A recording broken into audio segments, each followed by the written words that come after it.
ধর্মেন্দ্র প্রধানের পদত্যাগ। দীর্ঘ ছাত্র আন্দোলনের চাপের মুখে অবশেষে কেন্দ্রীয় শিক্ষামন্ত্রীর পদ থেকে সরে দাঁড়ালেন তিনি। গত কয়েক সপ্তাহ ধরে দেশ জুড়ে চলা নিট প্রশ্নফাঁস কাণ্ডের প্রতিবাদের কেন্দ্রবিন্দুতে ছিল একটাই দাবি, শিক্ষাক্ষেত্রে দুর্নীতির দায় নিয়ে পদত্যাগ করতে হবে কেন্দ্রীয় শিক্ষামন্ত্রীকে। শেষ পর্যন্ত সেই দাবির মুখে ইস্তফা দিলেন ধর্মেন্দ্র প্রধান। নিজেই এক্স হ্যান্ডেলে একটি দীর্ঘ পোস্ট করে পদত্যাগের কথা ঘোষণা করেছেন ধর্মেন্দ্র প্রধান। তিনি জানিয়েছেন, নিজের পদত্যাগপত্র প্রধানমন্ত্রী নরেন্দ্র মোদীর কাছে তিনি পাঠিয়ে দিয়েছেন।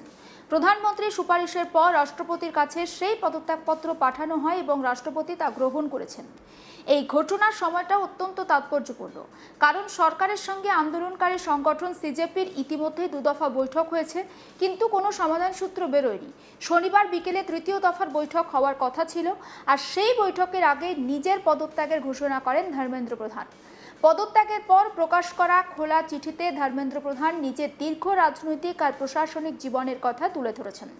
তিনি লিখেছেন, গত প্রায় 4 দশক ধরে তিনি দেশের ছাত্রছাত্রী, শিক্ষক এবং শিক্ষা ব্যবস্থার উন্নয়নের জন্য কাজ করে চলেছেন। তার বিশ্বাস, একটি শক্তিশালী শিক্ষা ব্যবস্থায় একটি শক্তিশালী দেশের ভিত্তি গড়ে তোলে। তিনি আরও জানিয়েছেন, দেশের যুব সমাজের আকাঙ্ক্ষা, স্বপ্ন এবং ন্যায়সঙ্গত প্রত্যাশার প্রতি তার গভীর শ্রদ্ধা রয়েছে। তরুণ প্রজন্মের ভবিষ্যৎ গড়ে তোলাই দেশের রাজনৈতিক এবং সামাজিক দায়িত্ব। দেশের সেবা করার সুযোগ দেওয়ার জন্য প্রধানমন্ত্রী নরেন্দ্র মোদীর প্রতিও তিনি কৃতজ্ঞতা প্রকাশ করেছেন। নিট প্রশ্নফাঁসের অভিযোগ সামনে আসার পর থেকেই তিনি নিজের দায়িত্ব এড়িয়ে যাননি বলেও দাবি করেছেন ধর্মেন্দ্র প্রধান। তার কথায়, 3রা মে নিট পরীক্ষায় অনিয়মের অভিযোগ প্রকাশ্যে আসার পর থেকেই তিনি বিষয়টির যে নৈতিক দায় সেটা স্বীকার করেছিলেন। তার প্রধান লক্ষ্য ছিল কোনো মেধাবী ছাত্রছাত্রীর ভবিষ্যৎ যাতে ক্ষতিগ্রস্ত না হয় এবং কোনো পরীক্ষার্থীর সঙ্গে যাতে অন্যায় কিছু না ঘটে। তবে গত 10 দিনের ঘটনাবলী তাকে গভীরভাবে ব্যথিত করেছে বলে খোলা চিঠিতে উল্লেখ করেছেন তিনি। তার বক্তব্য, দেশের বিভিন্ন প্রান্তে, বিশেষ করে দিল্লির জান্তার মন্তরে যে পরিস্থিতি তৈরি হয়েছে তা যেন কোনো দেশবিরোধী শক্তি কাজে লাগাতে না পারে, দেশের ঐক্য যেন অটুট থাকে, কোনো ছাত্রছাত্রী আইনি জটিলতায় যেন না জড়িয়ে পড়ে বা পড়ুয়ারা যেন আবার পড়াশোনায় মন দিতে পারে। এই সব বিষয় বিবেচনা করেই তিনি পদত্যাগের সিদ্ধান্ত নিয়েছেন। নিজের খোলা চিঠিতে ধর্মেন্দ্র প্রধান আরও দাবি করেছেন, নিট প্রশ্নফাঁসের অভিযোগ প্রকাশ্যে আসার পর কেন্দ্রীয় সরকারের সবচেয়ে বড় অগ্রাধিকার ছিল 20 লক্ষের বেশি পরীক্ষার্থীর ভবিষ্যৎ সুরক্ষিত রাখা। কেন্দ্র এবং বিভিন্ন রাজ্য সরকারের সহযোগিতায় 21শে জুন পুনরায় নিট পরীক্ষা হয় এবং পরে 16ই জুলাই ফলও প্রকাশ করা হয়েছে। তবে এই পুরো ঘটনার কিছু দায়িত্বশীল ব্যক্তির ভূমিকা নিয়ে অসন্তোষ প্রকাশ করেছেন তিনি।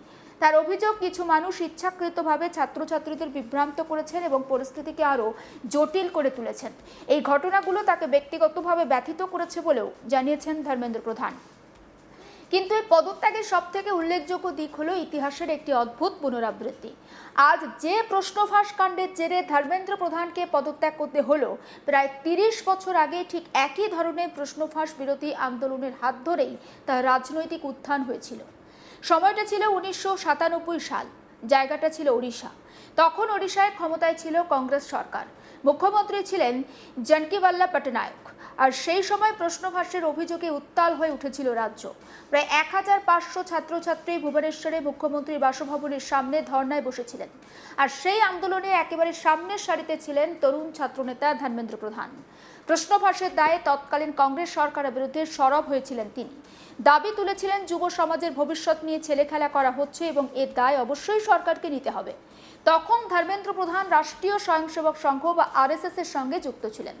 আরএসএস এর ছাত্র সংগঠন অখিল ভারতীয় বিদ্যার্থী পরিষদ বা এবিভিপির নেতৃত্বে তিনি এই আন্দোলনে একটা গুরুত্বপূর্ণ ভূমিকা পালন করেছিলেন। আন্দোলনের শুরুতে পরিস্থিতি শান্তিপূর্ণ থাকলেও পরে পুলিশি হস্তক্ষেপে উত্তেজনা চরমে পৌঁছায়। পুলিশের লাঠিচার্জে গুরুতর আহত হয়েছিলেন ধর্মেন্দ্র প্রধান। তার শরীরের একাধিক হাড় সেই সময় ভেঙে গিয়েছিল বলেও পরে দাবি করেন আন্দোলনের সঙ্গে যুক্ত নেতারা। কিন্তু সেই অবস্থাতেও আন্দোলনের মঞ্চ তিনি ছেড়ে যাননি। আর সেই আন্দোলনের পরই ওড়িশার রাজনীতিতে দ্রুত পরিচিত মুখ হয়ে ওঠেন ধর্মেন্দ্র প্রধান। এরপর ধাপে ধাপে বিজেপির সাংগঠনিক দায়িত্ব সামলাতে শুরু করেন তিনি। দীর্ঘ সময় ধরে ওড়িশায় বিজেপির সংগঠনকে তৃণমূল স্তরে শক্তিশালী করার কাজে নিজেকে নিয়োজিত করেছিলেন। রাজনৈতিক বিশ্লেষকদের একাংশ বলছেন, ওড়িশায় বিজেপির উত্থানের নেপথ্যে অন্যতম প্রধান সংগঠক ছিলেন এই ধর্মেন্দ্র প্রধান। তার সাংগঠনিক দক্ষতা এবং তার রাজনৈতিক পরিকল্পনার ফলেই রাজ্যে বিজেপির ভিত্তি ক্রমশ শক্তিশালী হয়। 2024 সালে ইতিহাস সৃষ্টি করে বিজেপি। প্রথমবারের মতো ওড়িশার ক্ষমতায় আসে দলটি। শেষ হয় বিজু জনতা দলের 2 দশকেরও বেশি সময়ের শাসন। এই সাফল্যের পিছনেও ধর্মেন্দ্র প্রধানের ভূমিকা অত্যন্ত গুরুত্বপূর্ণ বলে মনে করেন রাজনৈতিক পর্যবেক্ষকরা। তবে জাতীয় রাজনীতিতে তার সবথেকে বড় দায়িত্ব ছিল কেন্দ্রীয় শিক্ষা মন্ত্রকে নেতৃত্ব দেয়া। 2021 সালে নিশাঙ্ক ফকরিয়ালের কাছ থেকে শিক্ষা মন্ত্রকের দায়িত্ব গ্রহণ করেন তিনি। তার আগে তিনি পেট্রোলিয়াম আর প্রাকৃতিক গ্যাস মন্ত্রকের দায়িত্ব সামলেছেন। পাশাপাশি দক্ষতা উন্নয়ন ও উদ্যোক্তা মন্ত্রকের দায়িত্বও তিনি পালন করেছেন। কিন্তু শিক্ষামন্ত্রী হওয়ার পর থেকে একের পর এক বিতর্ক তার পিছু ছাড়েনি। নিট সহ বিভিন্ন প্রতিযোগিতামূলক পরীক্ষায় যে প্রশ্ন ফাঁসের অভিযোগ, পরীক্ষা পরিচালনা নিয়ে বিতর্ক এবং সিবিএসইর একাধিক সমস্যা সব মিলিয়ে বারবার সমালোচনার মুখে পড়তে হয়েছে তাকে। বিভিন্ন রিপোর্ট অনুযায়ী গত 8 বছরে দেশ জুড়ে 90টিরও বেশি প্রশ্নপত্র ফাঁসের অভিযোগ সামনে এসেছে। ফলে শিক্ষা ব্যবস্থার স্বচ্ছতা নিয়ে বিরোধীদের পাশাপাশি সাধারণ মানুষের মধ্যেও একটা প্রশ্ন উঠতে শুরু করে। এই আবহেই শুরু হয় ছাত্র আন্দোলন এবং আন্দোলনের নেতৃত্ব ছিল কাকরোচ জনতা পার্টি বা সিজেপি। সংগঠনের মূল দাবি ছিল নিট প্রশ্ন ফাঁসের দায় স্বীকার করে কেন্দ্রীয় শিক্ষামন্ত্রীকে পদত্যাগ করতে হবে। এই দাবিকে সামনে রেখেই যন্তর মন্ত্রের টানা আন্দোলন শুরু হয়। সরকারের সঙ্গে 2 দফা বৈঠক হলেও কোনো সমাধান সূত্র বেরোয়নি। আন্দোলনকারীরা স্পষ্ট জানিয়ে দেন পদত্যাগ ছাড়া অন্য কোনো সমাধান তারা মানবেন না। অবশেষে সেই দাবি পূরণ হলো। ধর্মেন্দ্র প্রধানের পদত্যাগের খবর যন্তর মন্ত্রে পৌঁছাতেই উল্লাসে ফেটে পড়েন আন্দোলনকারীরা। আন্দোলনকারীদের দাবি, এটি শুধু একজন মন্ত্রীর পদত্যাগ নয়, বরং গণতান্ত্রিক আন্দোলনের জয়। সিজেপির প্রতিষ্ঠাতা অভিজিৎ দেবকে এই ঘটনাকে গণতন্ত্রের জয় বলে উল্লেখ করেছেন। মঞ্চ থেকে তিনি বলেন, এই পদত্যাগ প্রমাণ করে যে সাধারণ মানুষ যদি ভয় না পায় এবং নিজেদের অধিকার আদায়ে ঐক্যবদ্ধ থাকে, তাহলে সরকারের কাছ থেকে জবাবদিহি আদায় করা সম্ভব। তার দাবি, এই সাফল্যের পুরো কৃতিত্ব দেশের ছাত্রছাত্রী এবং যুব সমাজের, যারা নিজেদের ভবিষ্যৎ বাঁচানোর লড়াইয়ে একজোট হয়েছেন।